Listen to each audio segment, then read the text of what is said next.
You are listening to Whitley Strieber's Dreamland Radio here on the Stargate Disclosure Affiliate YouTube channel.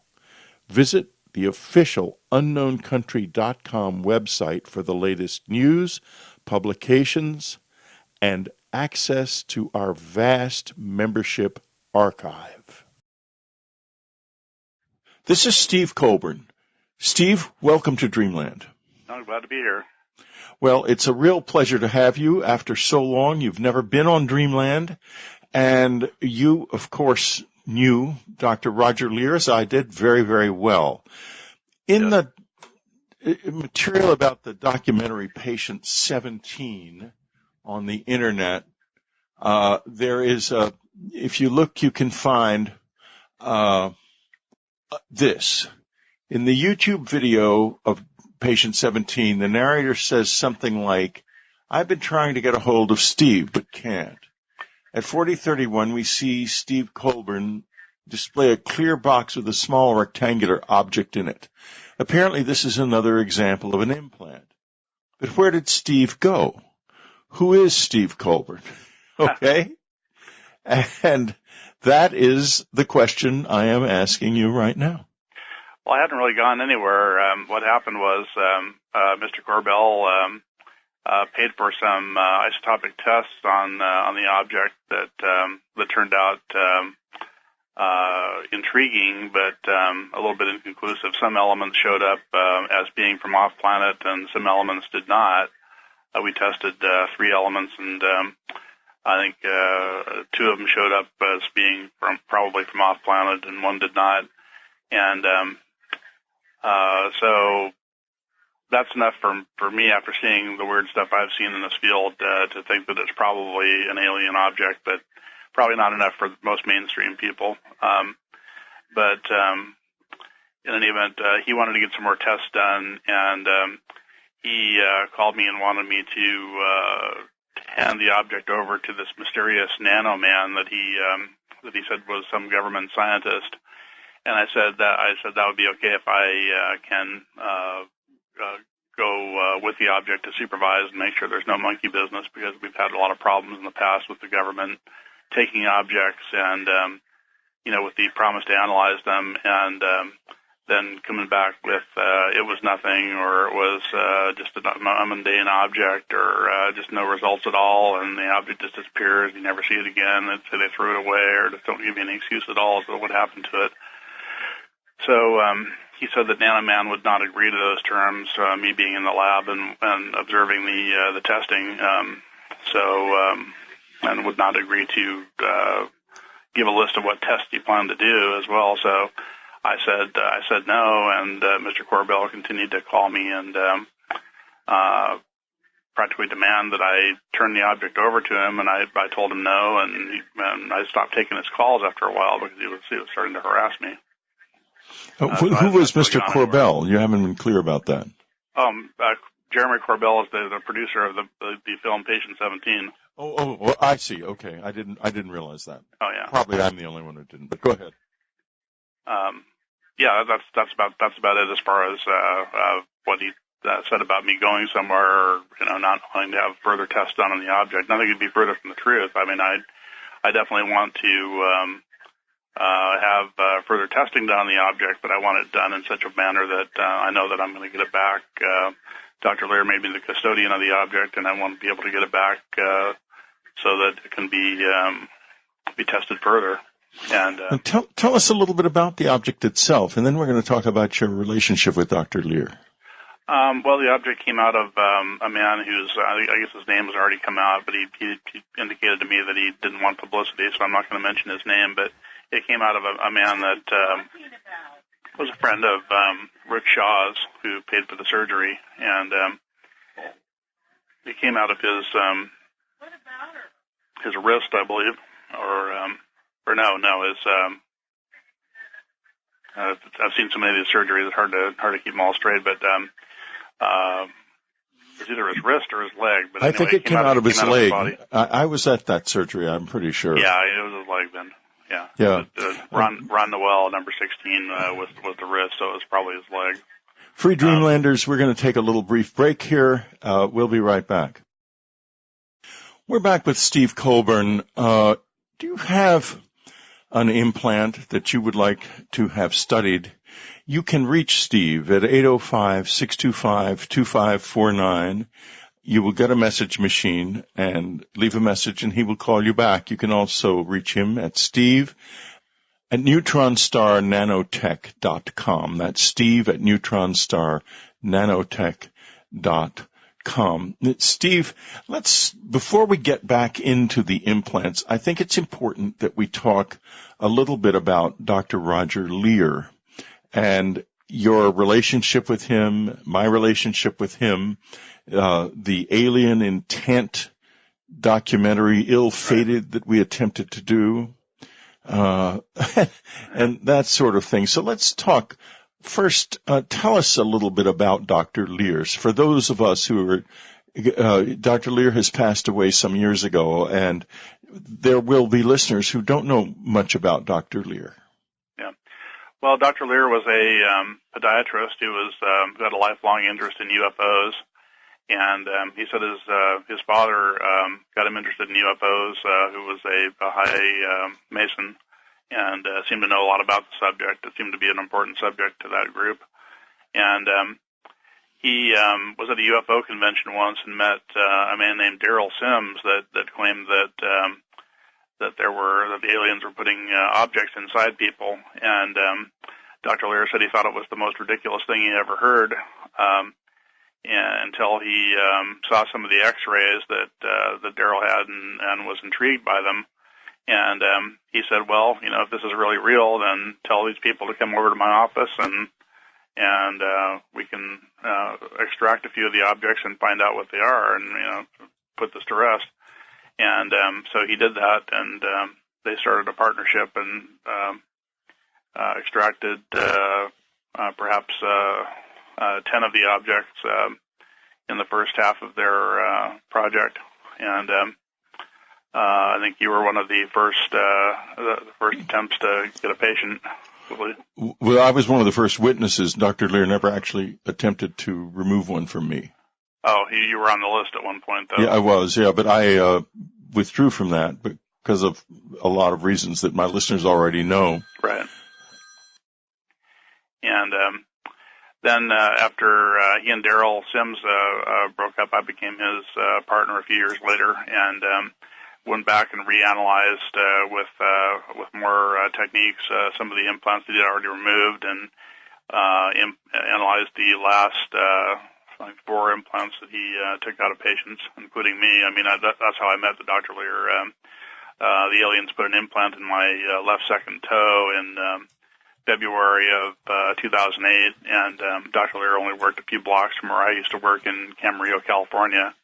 And I went over to him and talked to him about it. And I don't think he believed me at first, but he gave me a prescription to get the toe X-rayed.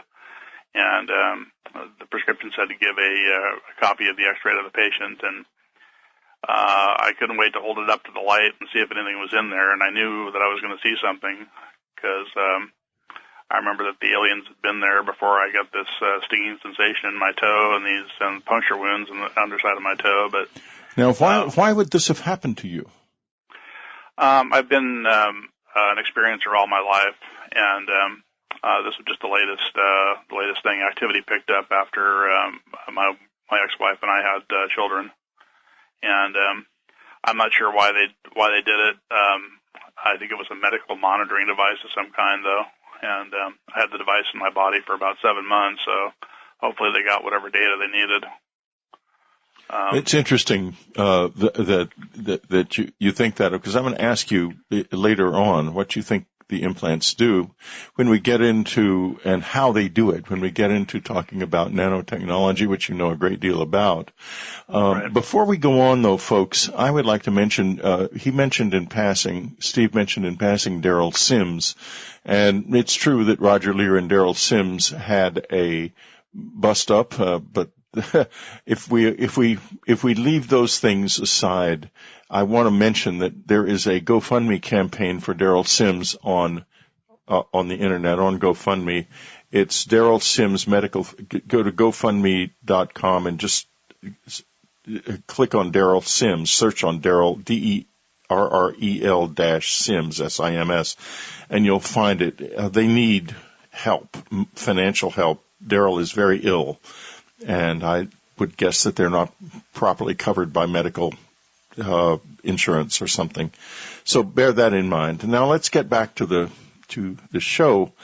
Darrell had a stroke recently, didn't he? Yes, I believe he did. Wow. So, it's a hard world, and everybody gets older. That as my doctor says, I have a 100% death rate in my practice, and we all have to face this, and that's okay. I'm completely cool with it. I wouldn't want to live forever. I know the afterlife exists, and I'm very interested in finding out what it's like. Of course, curiosity also killed the cat, but we'll have to see what happens. Anyway, let's not go off on that subject. Getting back to this question of Dr. Lear, I knew him also very well because I had struggled to have implants removed, and I had even done an MRI program with a doctor in New York where we didn't find anything conclusive because we were looking in the wrong place. We were looking in the brain, and instead of in the peripheries of the body, where they actually are usually left, in the feet, in the calf muscles, in the hands and arms and places like that. They're not generally implanted in the trunk, I don't think, are they? No, the trunk is a rare location, but I do know one person with an implant in the chest area, and a magnet actually sticks to his chest right there. Very interesting. Now, some of them signal, don't they? Yes, they give off radio signals at irregular intervals. Most of them are not transmitting most of the time. They transmit, from what I've seen so far, about 10% of the time or less. And the probability of them transmitting radio signals is higher, interestingly enough, when something that might be of interest to the aliens is going on with that person, like they're at a UFO convention or something along those lines. Yeah, that happens to me because my implant has now been in me for nearly 30 years, and it turns on at times when the visitors are interested in what's going on, and I find that interesting too because I'd like to know what they find interesting and why they do find it interesting. And I've built up quite a repertoire of events that will attract their attention. When I say it turns on, the top of my ear gets hot and bright red. It's very noticeable when it turns on. And so there's that. Now, why in the world would anyone care? This is what's so mysterious to me. I mean, you come here presumably from another world or from another dimension, or you are in some way related, connected to us in some way we don't understand. They care a lot about what seemed to me to be a pretty prosaic bunch of little creatures, like, me and you and all of us. Why in the world do they care? Do you have any sense of why? They want to know what's going on in our society, and the people that are implanted act as unwitting spies for them. When those implants turn on, they're probably burst transmitting all the data they've accumulated since the last time they transmitted, plus turning on any real-time functions that they have, like perhaps your ear implant enables them to hear what you're hearing. It does more than that, believe me. I know a lot about it. I think they're multifunctional devices. This is just speculation at this point about what the devices do, but I think it's reasonable to assume that they do at least that. And experience or reports indicate that there are brain implants, by the way, but that, for example, allow them to hear what the person is hearing and hear what they're thinking, and see what they're seeing in real time. So it converts the person into basically a walking bug. Right, but again, I just don't see why someone from another world would be so interested in. I can understand them being interested in our societies and perhaps our military stuff, our politics maybe, and the overall direction of the species and its culture, the art, and so forth. But that's not where they seem to be going. I mean, you don't see them in art galleries and new museums. You see them in people's bedrooms. And that strikes me as very odd. It seems like and the reason is, what happens in my bedroom is not important. And I don't think many people have important things happening in their bedrooms. But their definition of what is important is different. Does it have something to do with the breeding program, do you think? Well, I think they want to know who you're mating with. I mean, the people that they're abducting are important to them. We're labor to them. We help them with their agenda, and we are a breeding force, so they want to know who we're attempting to breed with, and so that's important to them. What goes on in your bedroom, and they wanted to keep track of your movements so they can pick you up whenever they need you. Yeah, but what would they need us for? They do that to people all the time. I just don't get it. I don't get the why are we so important to them? There must be a reason. And I know, I've heard you speculate about this, and I'm trying to pin you down. So. Oh yeah, there aren't enough grays to do what they need to do. So, and humans are a lot stronger than they are. So they get us to do things like replace defective equipment and tend their breeding artificial wombs or whatever you want to call them. And I know they've got me doing that. I come back with that liquid from them splattered all over me and fluoresces strongly under ultraviolet light. And they have us disposing of wastes and assembling things and mining sometimes. There's a bunch of different tasks that they don't usually do. And there simply aren't enough grays to do all of this. It's a huge task what they're undertaking, trying to breed hybrids and mine the Earth and the Moon system, and taking advantage of the resources that are present down here. Okay, Free Dreamlanders, we're going to take another break. We'll be right back. If you want to get in touch with Steve Colburn, you can reach him at 805-625-2549. You can leave a message on that number. And his email address is steve at, I have terrible handwriting, Steve. Why don't you just say this? Steve? Mm-hmm. Go ahead and say your email address. My email address is steve at neutronstarnanotech.com. Okay. And in the meantime, I'm going to write this again so that I can read it. You'd be surprised at how many enigmatic notes there are in my life. Mm-hmm. And I'm helpless in a grocery store. Okay. Now let's get back to this issue of what is going on. And you brought up the idea of hybrids, and you and I both know that hybrids are real. Yeah. I've had hybrids in my life, and I've actually interacted with one, and my listeners know the whole story, so I'm not going to tell it here. Listeners, if you are curious and don't know the story, well, write Whitley@Strieber.com and I will enlighten you. But in any case, the hybrid I was closest to was struggling.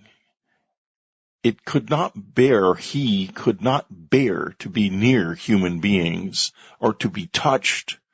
He was like a schizophrenic. He smoked all the time, but he could clearly hear thoughts. In fact, I think he could hear thoughts all the time and couldn't turn that off. And I think that had essentially driven him mad. Now, that's one story. Now, here's a story, listeners, you don't know. I go often to some friends in Malibu who have a very extraordinary place that is quite magical and full of this kind of stuff. Happens there all the time. One night a few months ago, I was there with friends, and I was talking about the hybrids. And I wasn't saying very nice things. I was saying how troubled I think they are, and so on and so forth. And that evening, I saw a UFO outside the house, and I pointed it out to a couple of people, and they couldn't see it very well, but I could see it quite well because I know what these things look like, and I've seen them many times. When we left, the two Priuses, the two hybrids, parked on the street, had both had their electronics blown out. Mine and the car of another guest, and it was like a $500 repair job in both cases. That was done. It was done out of vindictive anger because I was saying things about the hybrids that they did not like to hear. That sounds like them. It doesn't it? I knew you would understand this. I've never mentioned this to another guest because most guests would be going, oh, but you're going to, now, I want you to get into your ideas about hybrids since we've set the stage. I've interacted with at least one and a couple of people that I suspect might be hybrids, and they're very not shy exactly, but they don't like crowds. Most experiencers don't like crowds, but they really don't like crowds and don't like to be around what I call normals or normal human beings. They're very intelligent. They're usually telepathic. They're very intuitive.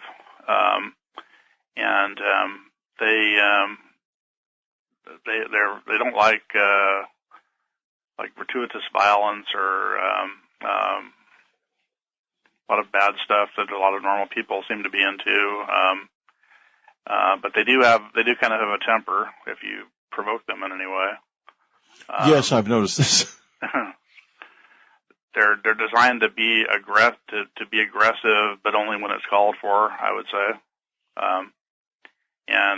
I think the aliens tend to pick people that for experiencers that are kind of like that as well. They seem to be amassing a group of people that could maybe fight a war for them if necessary. That's one of my speculations.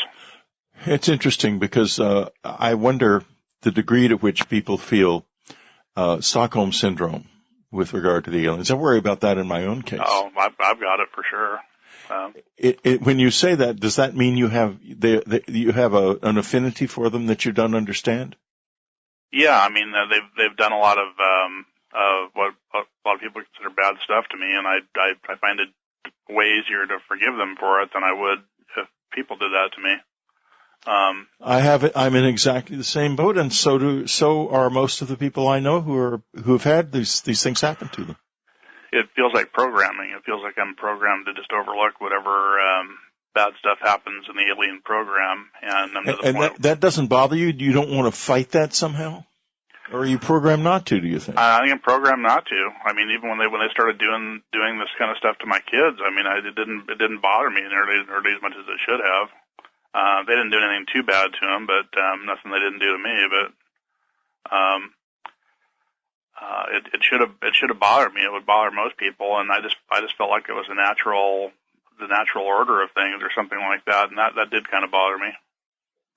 I have become much more mild-mannered and accepting over the years than I was at first. At first, when I realized that my little boy might be involved, I was out there with a shotgun, loaded with a big Benelli riot gun loaded with slugs. Oh, I can relate to that. Yeah, and marching around the house and sitting outside his bedroom door, and eventually blew the shotgun off in the house, which was... I didn't. That's in the movie. See, that's the way memory plays tricks on you. I didn't actually do that. But I guess it was an impressive scene, and it's something that I wish I had done maybe too. And one time there were a couple of children playing in the place where the visitors came and took me up. And they came running up to the house saying this blue dwarf had appeared and had touched the little girl's temple, her left temple. And they were terrified. Now it did not look physical. The children said you could still see through it, but it touched her and she could feel it touch her. She got an infection at that spot on her head. Oh, wow. That remained and could not be treated for 2 years until it finally faded away on its own. That's terrible. Yeah, so you have to wonder about the toxicity of this whole situation. Here I am someone who has the visitors come in my house twice a week. They have a lot of bacteria on their skin, and I think that it's lethal to a lot of people. I think we're immune. Now, why do they have that? And where is it coming from? Where are they coming from that they're so dirty? They just have they have moist skin, and their skin's very soft and moist, and they actually absorb nutrition through their skin. And I gather that when they finish absorbing the nutrition, bacteria just grow on it. Alien bacteria that most normal humans are not used to. Because the doctors could not identify, they could not culture it. Mm-hmm. Could not be cultured. Well, Roger told me about a case in Brazil where somebody actually picked up an alien that had broken its leg and tried to take it to the hospital, and he died of a massive infection a few weeks later. Yeah, that's right. Roger told that story. And remember the story of the alien that ended up in the hospital? That was a remarkable, if you don't remember it, that was an absolutely remarkable story because it healed itself in the hospital. He said the broken leg started healing right away, and it was like half healed within hours. Right, exactly. And the being itself seemed to the doctors to be very sublime. It wasn't horrible at all. But there's some kind of disconnect here. And when we get back after into the second half of the show, we're going to talk more about nanotechnology and signaling and how implants may actually work and what they do to us, because it's not just a matter of a tracking device. You can hear Steve talking about the fact that he thinks he has Stockholm Syndrome, and maybe so too. Maybe most of us who are comfortable with this do. Or maybe it's even bigger than that. Maybe there's something very beautiful here that we just don't see as beautiful because it's too strange. In any case, we've come to the end of the first half of Dreamland. If you want to get a hold of Steve Colburn, you can call 805-625-2549, or you can write him Steve at Neutronstar. I haven't written it down yet. Nanotech.com. And we're going to be talking in the second half also about nanotech and why that's important to this. Steve knows a great deal about it. Now, why would you want to get a hold of Steve Colburn? Steve, can you tell us what you could do for somebody who got a hold of you? Yeah, if you think that you've been abducted or have implants, I can put you under an ultraviolet light and disclose ultraviolet fluorescent dyes that are left behind on the body after alien contact that stay for up to a month. They're like indelible organic dyes that fluoresce brilliant colors, usually orange, blue, or greenish yellow. And sometimes we find alien symbols in people on these dyes. It's really wild. And I can run a metal detector, a stud finder over your body in areas of interest and try to find indications of metallic objects under the skin and anomalous magnetic fields. If you find an area with both a stud finder hit indicating a metallic object and also an anomalous magnetic field at that point, there's a high probability that's an implant. Then you can go to the doctor and get it x-rayed to confirm. I can also check for traces of radioactive material left behind on the body after an abduction with the Geiger counter. And I check for radio signals being transmitted by any potential implants. And it just can put people's mind at rest about whether or not they've really been abducted or really have an implant. Yeah, well, that would, if you turn out you do have one, folks, well, then I would recommend getting in contact with the free group, which is a group of people who are studying and involved in the whole close encounter experience, and they offer a lot of support for close encounter witnesses. That's Right. FREE, the free group, and that's not their website, but just Google free group, and you can get their free Dreamlanders. Speaking of free, thank you so much for being with us, and subscribers, we'll just keep on keeping on. Steve, we have been sort of circling the whole area of implants, hybrids, et cetera, and so forth. And both of us, I believe you've been implanted, yes. Yeah. Now, is it still in you? Well, the implant in my toe was taken out in I think it was October of 2009, and the object broke into about a dozen pieces on removal. It turned out to be very brittle. I thought that Dr. Matriciano was going to make a slit and try to get it out in one piece, but instead he went in through the side of the toe and tried to pull it out, and it was brittle and it broke into pieces. But that turned out to be a good thing, because it allowed us to investigate the inside of the object without having to cut it. To answer your question, I think that there might be one piece still in my toe. But no, and have you really been studied for any other pieces anywhere else in your body? Yeah, I've seen indications of two in my head, one above each ear.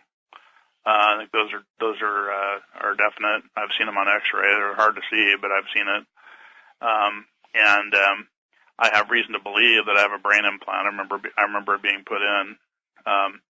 And the reason you can't see the brain implants on X-ray is because they're made of a conductive polymer rather than metal, and they're behind the skull. They're about the same X-ray density as the brain. I actually had somebody send me a brain implant that had not gone up all the way into the brain, and the person had sneezed out. And I analyzed it, and it was made of a conductive polymer, and that was really good confirmation for me, because I remember the aliens telling me on an experience that those particular implants are made of a conductive polymer. Yeah, well, that's interesting, because now, what exactly is a conductive polymer? It's an organic material that is polymeric in nature. It's a long chain molecule that conducts electricity, like a metal, and they look like metal, but they're a lot lighter. Now, you work in nanotechnology. You're very knowledgeable in this field. Mm-hmm. And how does that relate to the implants? Well, we're just starting to build or try to build nanotechnological devices in earthly science, and to the aliens, it's a mature field, maybe has been for thousands of years. They can do things like build metal alloys with nanotech components that will allow the metal to soften and form into any desired shape. Or like, for example, they don't have very many doors in their vehicles. It's usually a portal where the metal actually opens up and moves. And the implants are nanotech devices that have nanotech carbon nanotube electronics that we're working on now in earthly science, and they're strengthened with carbon nanotubes. The implant that came out of Ron Noel's wrist was immensely strong. Diamond tools would not cut it, and that's unheard of for a metal. I mean, any metal can be cut by diamond tools, any normal metal anyway. But this particular piece had the highest concentration of carbon nanotubes that we'd seen. All of them contained carbon nanotubes, apparently, by the way. And they apparently form the electronics of the devices. And this had the highest concentration, and they were well dispersed, so it strengthened the metal immensely. And we're working on stuff like that down here in earthly science. In fact, we had a project going on at my old job to try to do things like that. The problem is dispersing the carbon nanotubes. They're very difficult to disperse, and They need to be also bond to the metal properly, otherwise it won't impart their strength to the metal. They have a number of very unique properties. They're they're probably the world's strongest material, and they have unique electronic properties where some are semiconducting and some are metallic. The metallic ones conduct electricity almost as well as a superconductor, and the semiconducting ones can be made into transistors and diodes, like in silicon chip electronics that we use, but they would be immensely much smaller and immensely more resistant to high temperatures or harsh chemicals or harsh conditions in general. I wonder what kind of world these beings come from, because they seem to be dirty, they seem to be agitated. The hybrids are not comfortable, at least the ones well, let me ask you this. You've met, I think you've mentioned that you've met a hybrid, at least one. Yeah. Can you tell us a little bit about the hybrid you've met?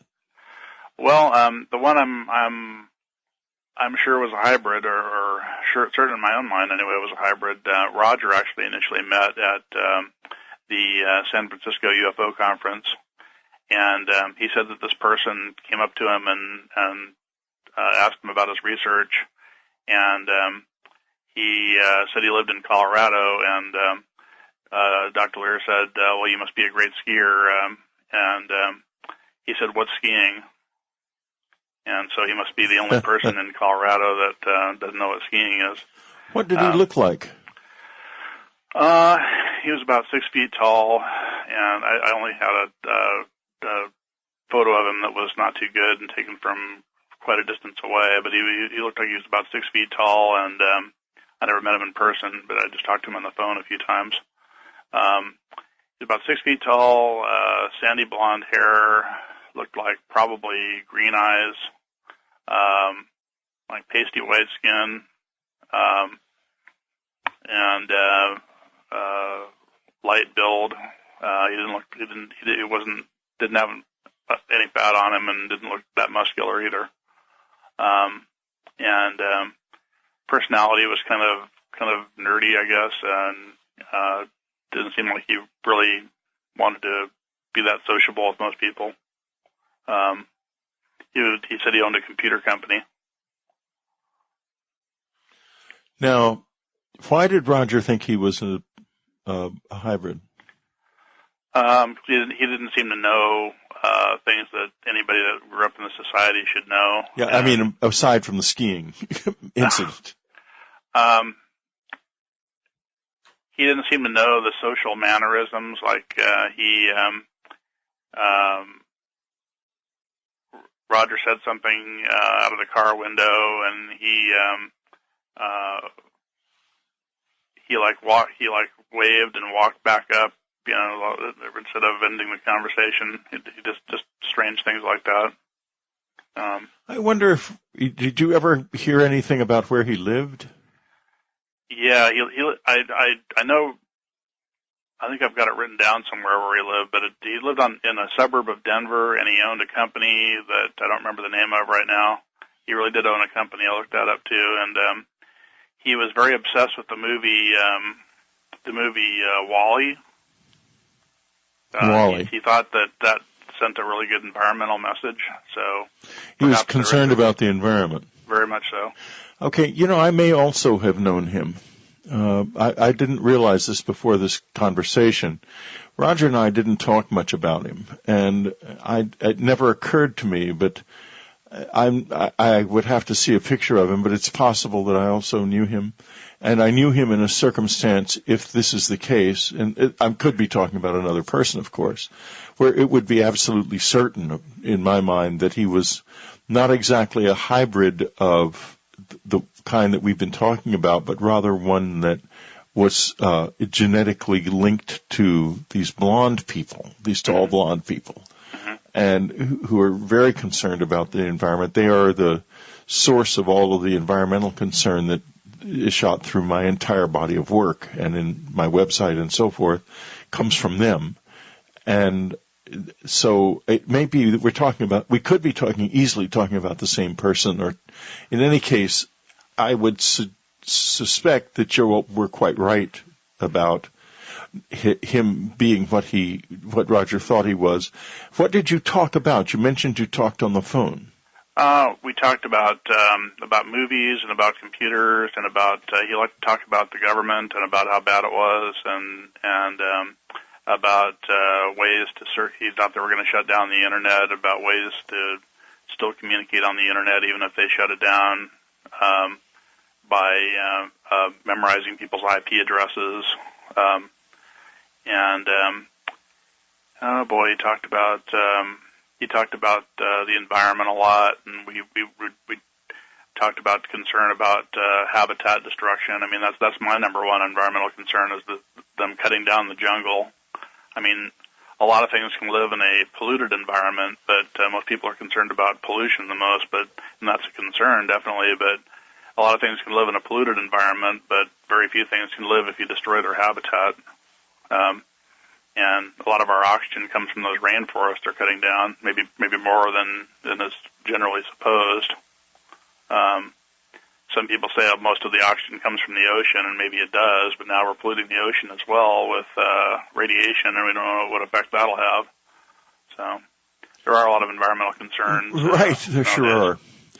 Well, it's interesting what you say about him, because when I may have met him, or I met somebody really who was built along the same lines, let me put it that way, if it wasn't the same person, it was before the internet. It was the late 80s.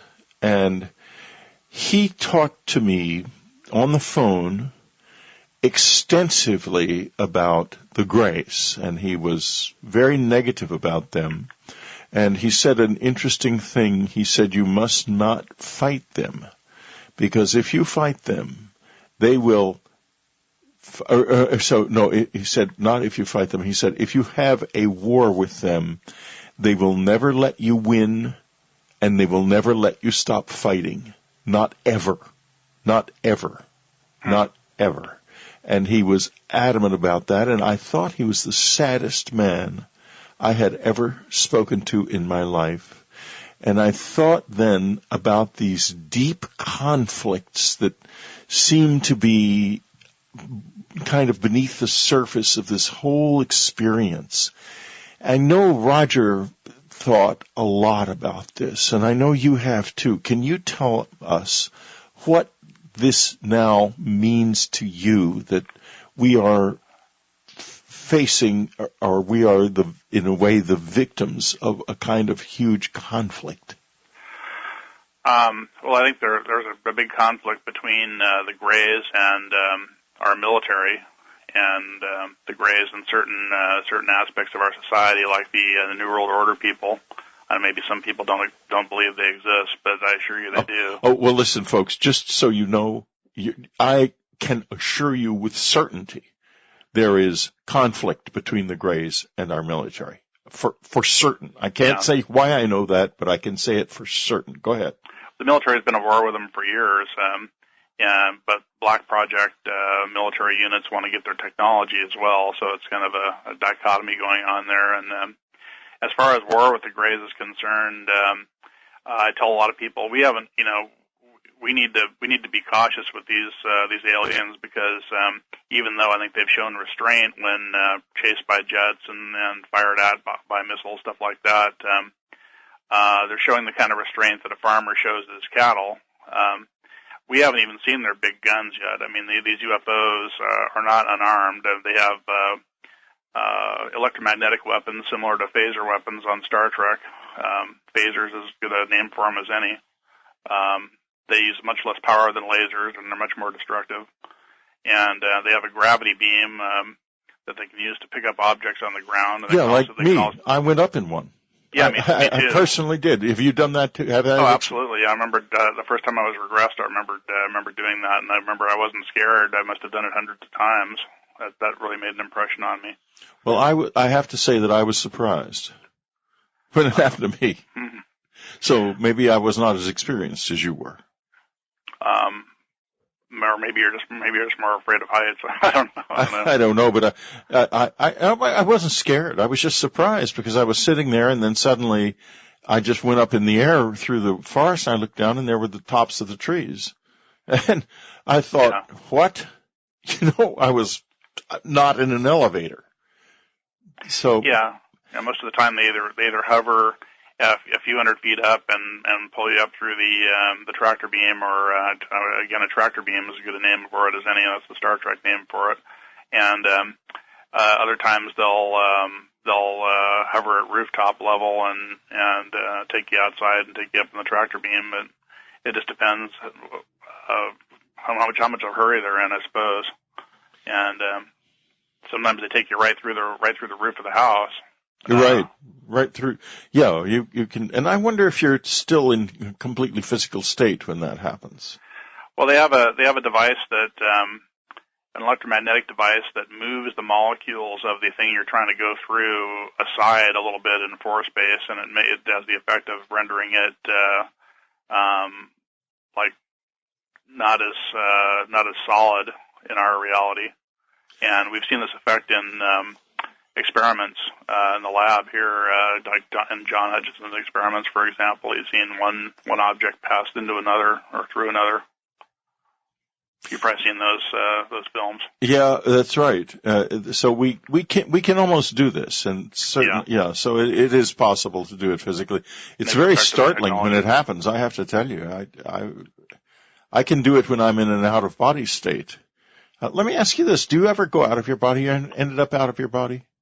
Yeah, I think I do that fairly frequently. Maybe less now than before, but yeah, I've had a lot of out-of-body experiences. I think most experiencers do. That's part of the reason they want us. You get loosened up somehow.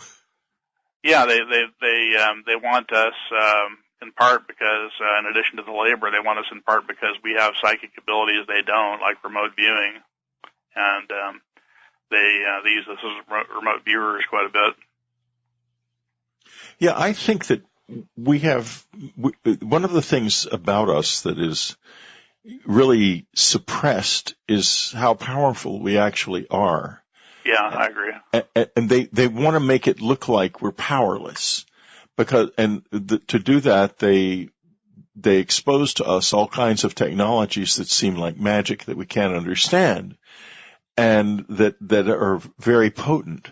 But the truth of the matter is we are maybe more potent. We have a lot of built-in, if you will, technology that enables us, if we know a little bit more about what we're doing, to control our situation. And I sense sometimes that you feel more in control of your situation now than you did, say, 5 years ago or 10 years ago.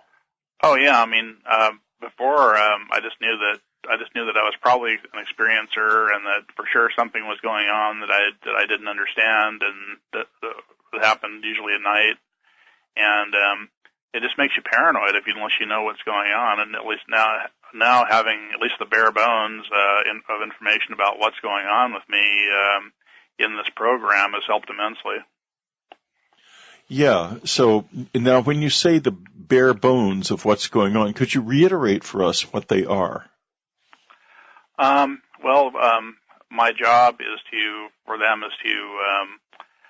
help them with their experiments and agenda, with medical procedures, with growing other grays and hybrids in the artificial wombs, installing equipment, getting rid of waste, stuff like that. And if you use me as a remote viewer,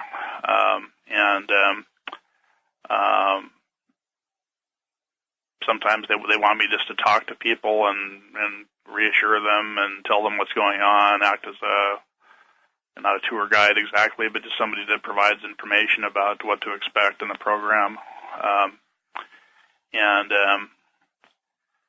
I remember having friends up there that I talked to quite a bit, and that's somehow part of my job.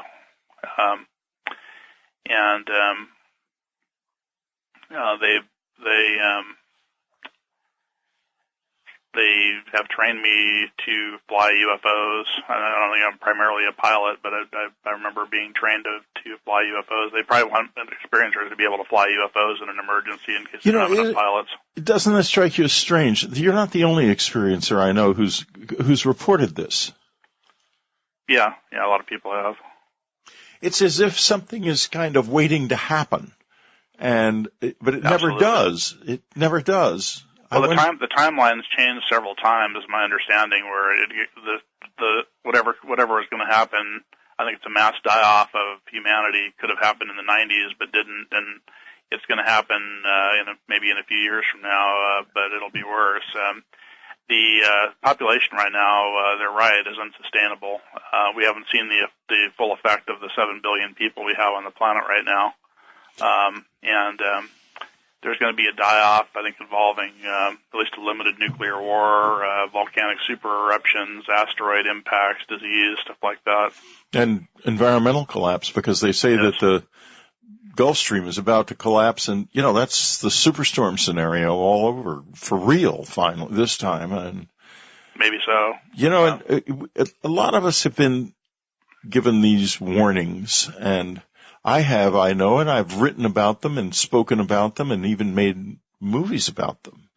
But they don't reach anybody. And it's as if somebody is saying, okay, we warned them, but they didn't listen. As if there's some higher power, maybe, that we aren't in touch with, that is watching this and watching their handling of us, and they're trying to make it seem as if they are doing it for our benefit when actually they aren't. I think they're doing things for their benefit. Exactly. Yeah, they want to inhabit the Earth with a changed race. They want to inhabit it with their what I call Class 2 experiencers, people like you and I, and the hybrids, and they want to get rid of at least most of the normals. And they want to pretty much have free reign over the resources of this planet. But what resources do you think they might need, since it's depleted anyway? There's a lot of metals on this planet that are not common in space, like gold being one of them. And on the moon, there's tremendous aerospace resources. There's a lot of titanium and niobium and uranium, thorium. There's a lot of uranium and thorium on this planet too, that just anomalously high concentrations. I don't know how this much got here, but somehow just a crapload of uranium and thorium got on this planet. I know nuclear power apparently is dangerous in the hands of utility companies, at least, but there's enough to last forever as far as we're concerned.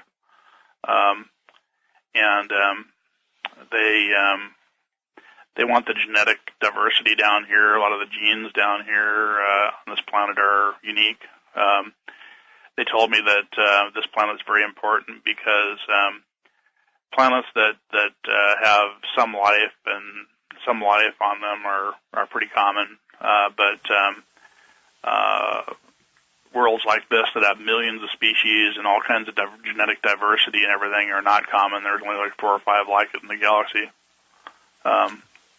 So it's important for that reason, and they do a lot of genetic engineering, so the genes down here are a resource for them. And there's a lot of free labor down here. We're part of that. Yeah, we are. I don't see a paycheck. No, I've asked them to compensate me in some way. Me too. For this. I absolutely have. They haven't as yet. No, me neither. I'm glad they're not singling me out. But they definitely owe us some back wages. I mean, no question. I mean, I'd like, if there's an alien council, and I think there is, I'd like to take up a grievance before it concerning payment. That's a very, very interesting idea. Yeah. Fascinating. I never thought of that before. Now, you say you think there is. Why do you think there is?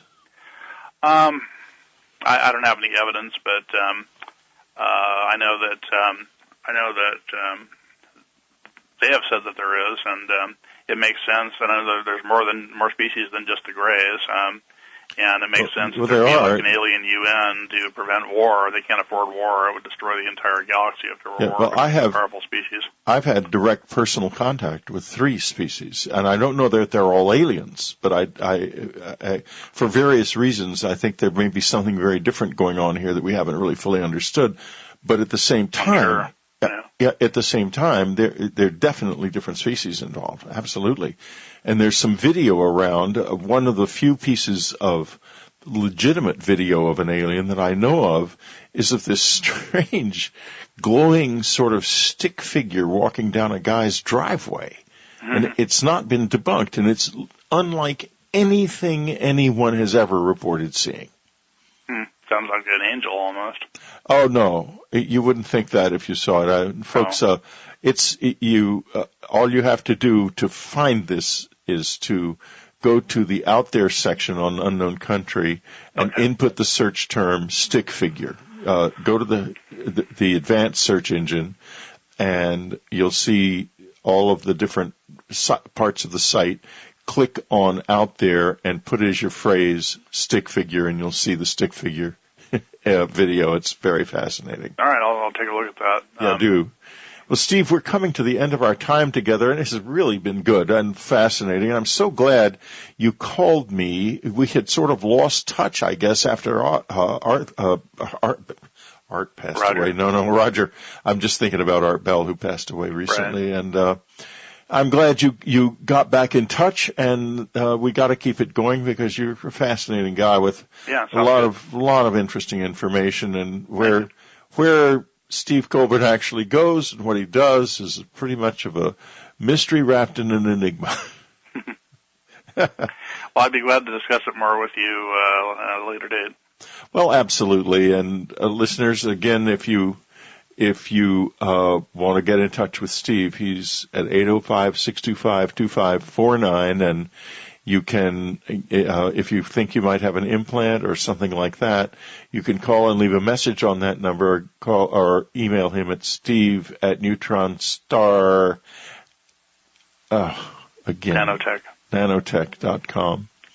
I'm steve@neutronstarnanotech.com. Now that the show's over, I'll never forget that address. Steve, thank you so much for being with us on Dreamland. All right, well, thanks for having me.